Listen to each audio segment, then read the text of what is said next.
आज अनबॉक्सिंग करते हैं इंडिया के सबसे पॉपुलर बजट राउटर की TP-Link C6 AC1200 राउटर, जो कि 4 फुल गीगाबिट पोर्ट्स के साथ आता है। तो ये सारे फीचर्स को सपोर्ट करता है। फुल गीगाबिट है इसमें, MU MIMO, ये सारी इसकी स्पीड्स हैं, बाकी सब और फीचर्स हैं। बॉक्स के आउटलुक जल्दी से दिखा देता हूँ मैं आपको। ये एक मैश वाईफाई राउटर है, तो इनकेस आपके पास कोई भी एग्जिस्टिंग मैश वाईफाई राउटर्स है ये उसके साथ कंपैटिबल होना चाहिए। अब करते हैं इसकी अनबॉक्सिंग।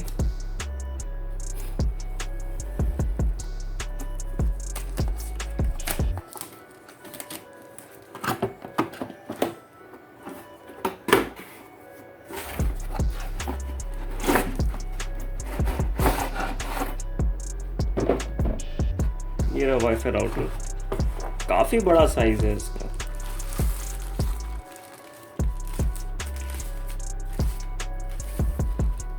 इसकी लुक भी अच्छी है।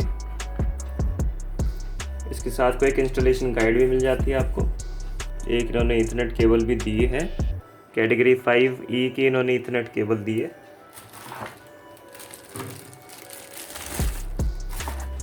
और इसका पावर अडेप्टर है, 1 एम्पियर का इसका पावर अडेप्टर। इस राउटर को कनेक्ट करने के लिए मैं Amazon Basics की कैटेगरी 7 वाली केबल यूज़ करूँगा। इसकी भी अनबॉक्सिंग कर देते हैं, वैसे तो ऑलरेडी चैनल पे है। काफ़ी हाई क्वालिटी की केबल होती है Amazon की।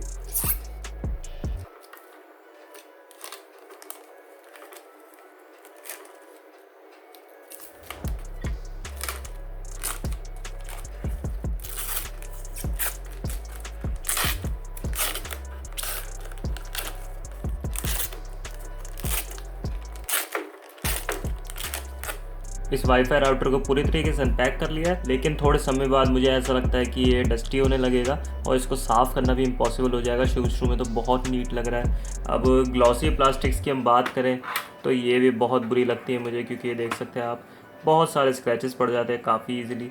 तो ठीक है, खैर कुछ भी बनाते हैं वो तो एक ही बात है, डिज़ाइन सब्जेक्टिव है। कुछ लोगों को ग्लॉसी प्लास्टिक्स पसंद आ सकती है, कुछ लोगों को मैट फिनिश पसंद आ सकती है। आगे ये इंडिकेटर्स मिलते हैं, ये पावर LED हो गई, ये वाईफाई के दोनों मोड्स हो गए।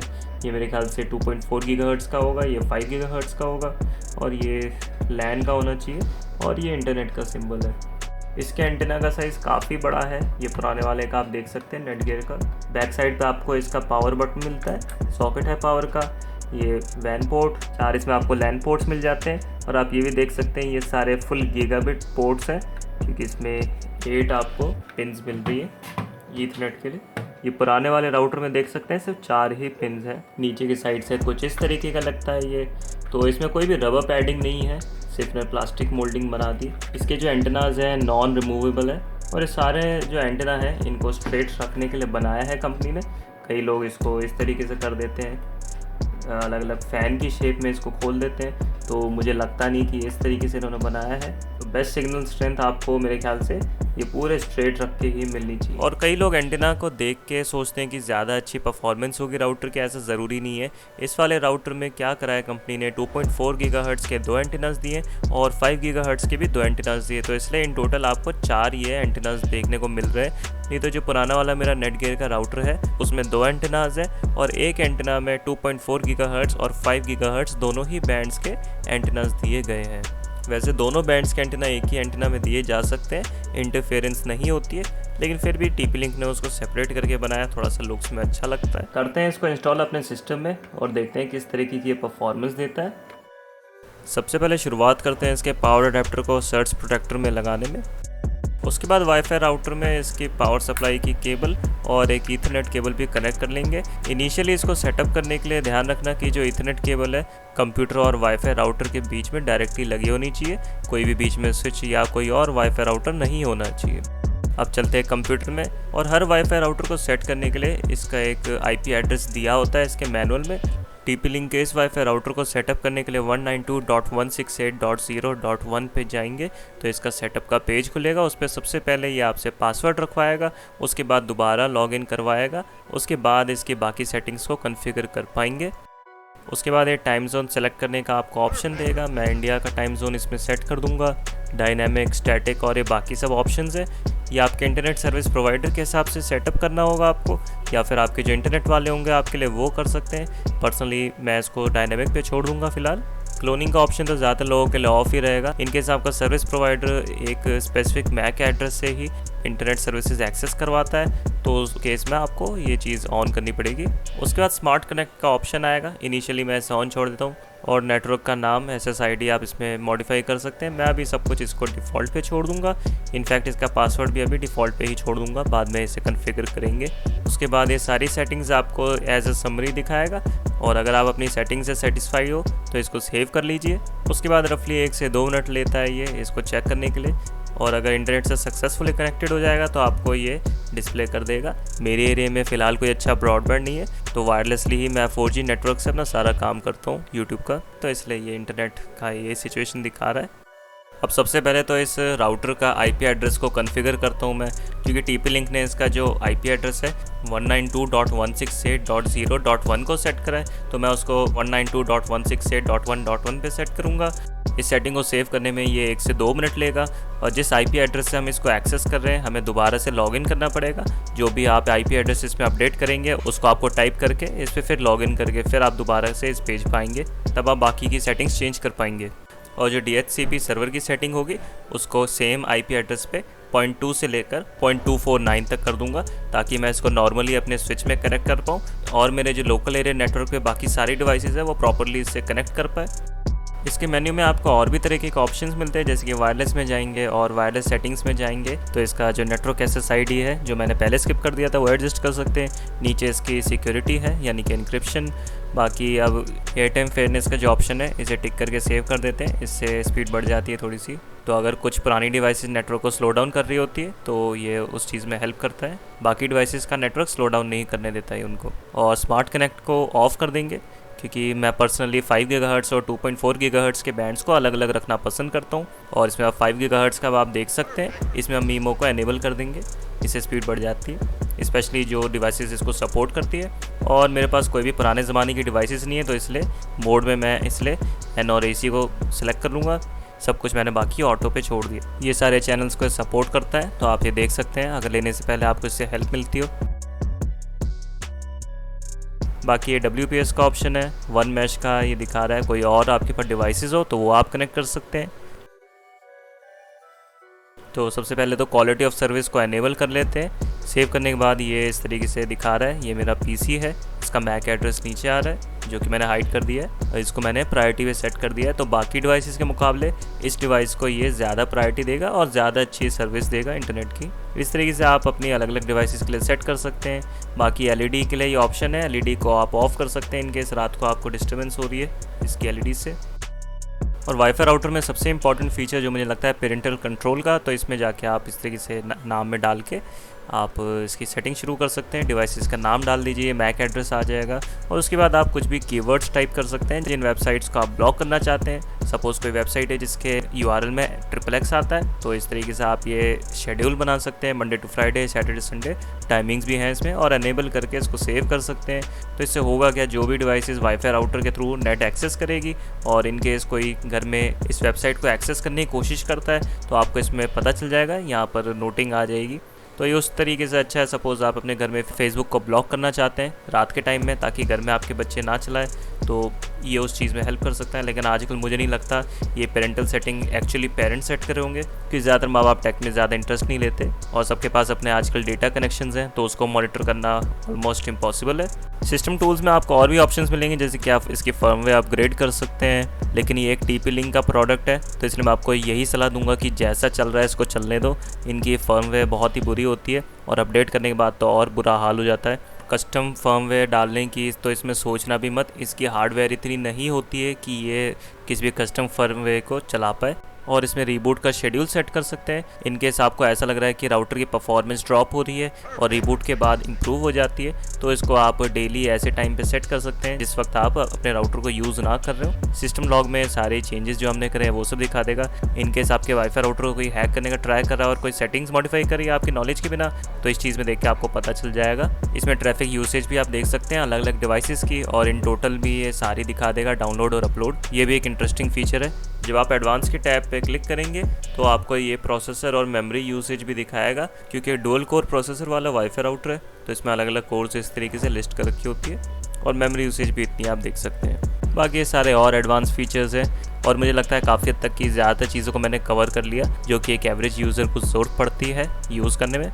इसके मेन्यू की सेटिंग्स को तो काफ़ी डिटेल में हमने कवर कर लिया है। बस एक बात जो बतानी रह गई थी वो ये, जो मॉडेम होगा उससे आप जो लाइन लेंगे ईथरनेट की वो इस राउटर के ब्लू वाले पोर्ट में जाएगी, यानी कि वैन पोर्ट में। वैन पोर्ट का मतलब होता है वाइड एरिया नेटवर्क, और बाकी जो सारी डिवाइसेस होगी आपकी लोकल एरिया नेटवर्क की वो इसके 4 गीगाबिट पोर्ट्स में लग जाएंगी। अब ये सब सेटिंग कर ली, अब इसके स्पीड टेस्ट की बारी है। ज़्यादातर यूट्यूबर्स तो ये गलती करते हैं कि जो उनका इंटरनेट आ रहा होता है उससे वो वाईफाई राउटर को टेस्ट करके दिखाते हैं, जो कि मेरे ख्याल से एक बेकार तरीका है, क्योंकि जो भी आपकी इंटरनेट सर्विस प्रोवाइडर की नेट की स्पीड आ रही होती है वो स्टेबल नहीं होती है और स्पीड भी इतनी कम होती है कि राउटर की जो मैक्सिमम थ्योरेटिकल स्पीड है हम उसको चेक नहीं कर सकते, तो एक रिलायबल बेंचमार्क हम उसको नहीं मान सकते। तो मैं क्या करूँगा इस केस में, जो NAS सर्वर है मेरा वो मुझे रिलायबल स्पीड्स देता है, 112 Mbps की उस पर स्टेबल स्पीड्स आती है और 112 मेगाबाइट्स बता रहा हूँ मैं आपको, मेगाबिट्स नहीं मेगाबाइट्स। तो ये मोर देन इनफ है इस राउटर की थ्योरेटिकल स्पीड को टेस्ट करने के लिए। तो इस वाईफाई राउटर को हम स्विच के थ्रू उस NAS सर्वर से कनेक्ट कर लेंगे। सारी डिवाइसेस लोकल एरिया नेटवर्क पे ही हैं, तो एक एक डिवाइस को अलग अलग दिखाने में तो टाइम वेस्ट होगा, तो इसलिए मैंने ये मेन्यू बना लिया। इसमें ये सारी अपलोड और डाउनलोड की स्पीड्स आप देख सकते हैं अलग अलग डिवाइसेस में, और ये जो सारी स्पीड्स है पीक स्पीड्स है, एवरेज नहीं है। एवरेज इससे आप मान सकते हैं 20-30% थोड़ी सी कम हो जाएगी, वो तो नॉर्मल है किसी भी वाईफाई राउटर में। और अलग अलग डिवाइसेस को टेस्ट करने का पर्पस ये है मेरा, ताकि किसी भी डिवाइस में अगर कोई बॉटलनेक है तो ये वाईफाई राउटर की स्पीड्स में ना आए और आपको मैं गलत रीडिंग्स ना दूं। इन स्पीड्स को टेस्ट करने के लिए मैंने लगभग 1.5 GB की वीडियो फाइल ट्रांसफ़र करी थी और एक ही सिंगल वीडियो फाइल ट्रांसफ़र करके मैंने चेक करा था। अगर छोटी छोटी ज़्यादा फाइल्स हम ट्रांसफ़र करते हैं तो उससे स्पीड कम हो जाती है। जिस कंप्यूटर से टेस्ट करा गया था उस पर TP-Link का AC स्टैंडर्ड का वाईफाई PCI कार्ड लगा हुआ है। और अगर मोबाइल की बात करें तो Samsung Galaxy A9 Pro 2016 model, तो मैक्सिमम स्पीड जो हमें मिली है वो 62 मेगाबाइट्स पर सेकंड की मिली है। अगर इसको हम मेगाबिट्स में कन्वर्ट करते हैं ऑलमोस्ट 500 के आसपास आना चाहिए, जो कि बहुत ही अच्छी खासी स्पीड है और बजट सेगमेंट में मैं मानता हूँ ये बहुत ही इंप्रेसिव है TP-Link की तरफ से। स्पीड्स में आप वेरिएशन देख सकते हैं कि कितना है, मोबाइल डिवाइसेस में अलग आती है, कंप्यूटर्स में अलग आती है, तो आपका जो वाईफाई कार्ड होता है उस पर भी काफ़ी हद तक निर्भर करती है ये स्पीड्स। और अगर आपका लैपटॉप है तो मोबाइल के कंपैरिजन में आपको बेटर स्पीड्स मिलेगी, लेकिन सबसे अच्छी स्पीड्स तो आपको कंप्यूटर पे ही मिलेगी, क्योंकि उसका जो वाईफाई PCI कार्ड होता है आप अलग से निकाल के अपग्रेड कर सकते हैं, उसमें ज़्यादा आपको पॉसिबिलिटीज़ मिलती है। स्पीड्स के बाद अब इसके रेंज की बात करें तो रेंज भी कोई ऐसी इसकी स्पेशल नहीं है। इसके एंटेनास देखने में तो काफ़ी बड़े लगते हैं, लेकिन इसकी रेंज में मुझे कोई खास ऐसी बात नहीं लगी। जो नेटगियर का राउटर है उतना ही इसकी रेंज है ऑलमोस्ट, स्पेशली 5 GHz का जो बैंड है उस पर काफ़ी जल्दी स्पीड्स ड्रॉप हो जाती है। 5 GHz के बैंड पे अगर आप राउटर से 20 फुट से ज़्यादा की दूरी पे होते हैं तो स्पीड्स आधे से कम हो जाती है। लेकिन ये बात मैं आपको स्मार्टफोन के लिए बता रहा हूँ, अगर आपका लैपटॉप या कंप्यूटर में एक अच्छा वाईफाई कार्ड लगा हुआ है तो आपको इतनी कम स्पीड शायद ना मिले। अब जो बेसिक बातें होती है एक वाईफाई राउटर के बारे में उनको तो हमने ठीक से कवर कर लिया है, लेकिन इसके प्रोसेसर और टेम्परेचर लेवल्स के बारे में हमने बात नहीं करी है। TP-Link वालों ने इस वाईफाई राउटर में ब्रॉडकॉम का डुअल कोर प्रोसेसर लगाया है। प्रोसेसर की क्लॉक स्पीड्स तो इन्होंने मेंशन नहीं करी है, लेकिन काफ़ी हद तक मुझे लगता है 800 मेगाहर्ट्ज़ के आसपास होनी चाहिए और इसमें किसी भी तरह के ओवरहीटिंग के इश्यूज़ मुझे नहीं मिले। लेकिन हाँ, जब वाईफाई राउटर आइडल चल रहा था, कोई भी डिवाइस इससे कनेक्टेड नहीं थी, तब भी इसका टेम्परेचर स्लाइटली वार्म था। और अगर इसके वेब इंटरफेस पे आप जाके देखेंगे 10-20% के बीच में इसकी प्रोसेसर की यूसेज मिलेगी, जो कि मुझे लगता है एक आइडल डिवाइस के लिए थोड़ी सी ज़्यादा है। तो फर्मवेयर में डेफिनेटली कंपनी इंप्रूवमेंट्स कर सकती है, लेकिन जैसा कि मैंने बताया आपको कि TP-Link वालों की फर्मवेयर ही सबसे वीक पार्ट है। तो अगर इन्होंने अपनी फर्मवेयर सुधार ली, इनके वाईफाई राउटर्स जिस प्राइस पॉइंट पे ये सेल कर रहे हैं उसको कोई भी कंपनी बीट नहीं कर पाएगी। और अगर बात करें इसके अंदर रैम की, तो कंपनी ने 128 MB की रैम इसमें प्रोवाइड करी है और 16 MB फ्लैश की स्टोरेज है।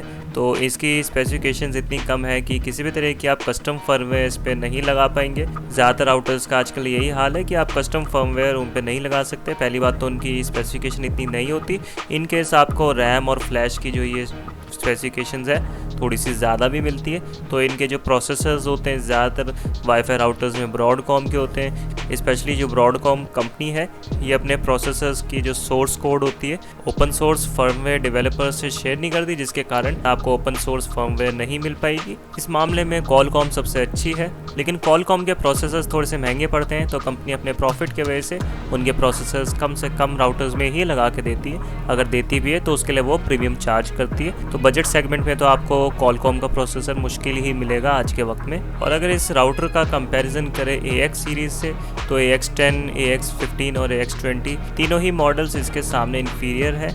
भले ही वो Wi-Fi 6 है, उनमें ओवरहीटिंग की काफ़ी दिक्कत है और सिग्नल ड्रॉप होने की भी इससे ज़्यादा इश्यूज़ है। और जो इंटेल का चिपसेट वाला AX20 आप देखेंगे TP-Link का, उसमें तो ओवरहीटिंग की इतनी ज़बरदस्त शिकायत है, क्योंकि उस राउटर में कंपनी ने इंटेल का प्रोसेसर तो यूज़ करा है, लेकिन उसके लिए सफिशेंटली लार्ज हीट सिंक नहीं लगाई है, काफ़ी छोटी हीट सिंक है। आप तीनों राउटर को कंपेयर भी कर सकते हैं, फिजिकली इनका साइज़ बिल्कुल सेम है और सेम वेट है। अगर इतना पावरफुल प्रोसेसर कंपनी लगा रही है उसके हिसाब से हीट सिंक अच्छा नहीं लगा है, तो ये कॉस्ट कटिंग मेजर्स हैं। इसमें पूरी तरीके से हम TP-Link को कह सकते हैं, और इसलिए मैं यही कहूँगा कि AX20 लेने की गलती आप बिल्कुल मत करना।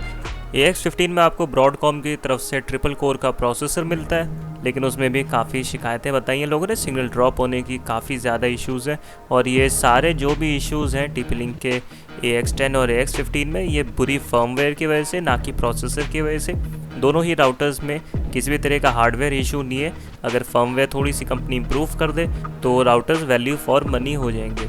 लेकिन प्रेजेंट सिचुएशन में मैं आपको यही कहूँगा, अगर आप TP-Link के प्रोडक्ट्स ले रहे हैं बजट सेगमेंट में, आप आंख बंद करके इस वाले मॉडल को ले सकते हैं। लेकिन अगर आप थोड़ा सा ज़्यादा स्पेंड कर रहे हैं तो मैं आपको यही सलाह दूंगा कि आप नेटगियर कंपनी का लें। उसकी फर्मवेयर बहुत सॉलिड होती है। पर्सनली मेरे पास भी नेटगियर के राउटर्स रहे हैं, उनके फर्मवेयर का सपोर्ट अच्छा है, कंपनी टाइमली अपडेट्स देती है। और अगली वीडियो में मैं नेटगियर के Wi-Fi 6 राउटर के भी आपको रिव्यू देने वाला हूँ। अब बात करें इसकी कीमत की, अमेज़ॉन से ये राउटर आपको 2000 से 2500 रुपये के आसपास का मिल जाएगा। करंट प्राइसेस चेक करने के लिए या इसको ख़रीदने के लिए वीडियो के डिस्क्रिप्शन में लिंक्स दिए हैं, आप उस पर जाके चेक कर सकते हैं। मुझे उम्मीद है वीडियो आपको पसंद आई होगी। आपके कोई भी सवाल है तो कमेंट से ज़रूर पूछ सकते हैं मुझसे।